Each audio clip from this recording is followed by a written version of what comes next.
Масс 90 кг шаңғышы қандай қысым түсіреді? Әр шаңғының ұзындығы 2 метр, ені 12 сантиметр. Берілгені массы 90 кг, еркін түсуге жуықтағаны 10 ньютон килограмм деп алайық. Ұзындығы 2 метр, ені 12 сантиметр. Табу керек қысым.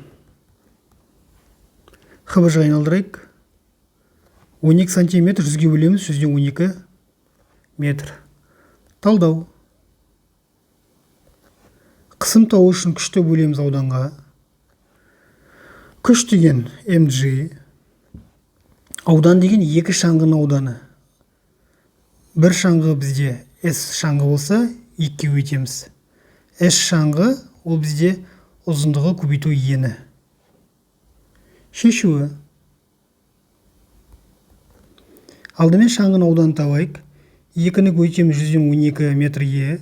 Сонда бізде 100-ден 24 метр квадрат шығады.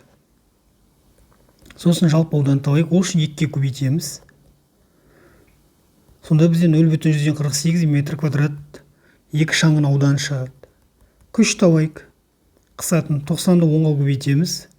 900 ньютон. Қысым табамыз. 900 ньютонды бөлеміз 148 метр квадратқа. Сонда бізде 1875 паскаль шығады.